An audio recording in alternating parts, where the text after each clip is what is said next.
A new government report on cancer is getting a lot of attention. It shows cancer deaths fell in the U.S. from 2000 to 2009 by an average of 1.8% a year for men and 1.4% for women. The report says less smoking and more early detection is cutting the cancer death rate. However, one expert, Dr. David Agus, says the numbers are not good enough. He is a professor of medicine and engineering at the University of Southern California. He's also the author of The End of Illness. Dr. Agus, good morning. Good morning, Charlie and Nora. Give us three important things that you can do to reduce the likelihood of cancer in some order of importance. All right, so get a load of this. 2,400 years ago, a wonder drug came out.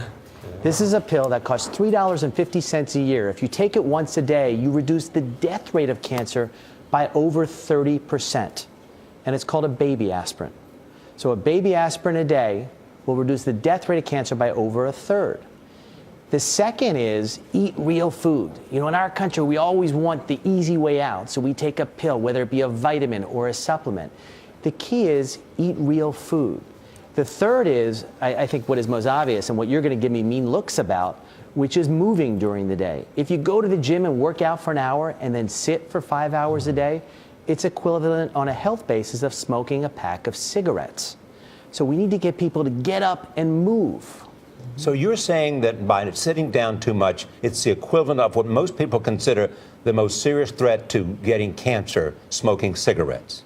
No question about it. Both for heart disease and cancer, sitting is one of the biggest risk factors we have. We've designed our workplace so your printer is next to your computer. Everything is together. We got to shake that up. We got to get up, move around. Every 20 minutes, get up from your desk or your couch, walk around.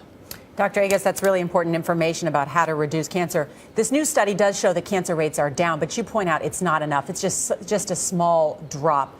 What are we learning about where the increases in cancer are and where the decreases, the types of cancer? Yeah, I mean, listen, going down 1.5% a year is not enough. I look at 2-3 people a week in the eye and say, I've got no more drugs to treat your cancer, and I don't want to do that.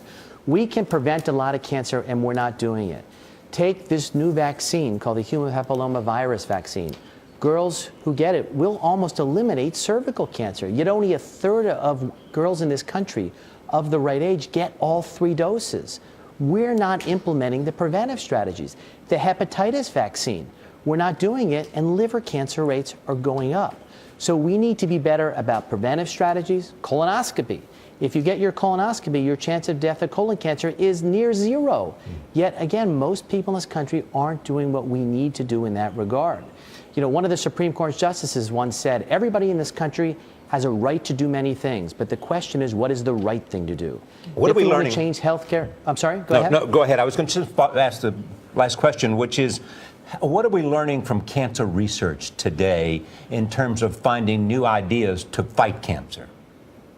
Well, what we're starting to learn are what are the on and the off switches. Through technology like sequencing the genes, we can start to see what's on in an individual cancer. So instead of treating cancer by body part, breast cancer, prostate cancer, we can start to target these switches. And that's going to be the key in really changing the death rate of cancer in people who are diagnosed. But the key is the way to treat cancer best is prevent it. Thank you, Dr. Agus.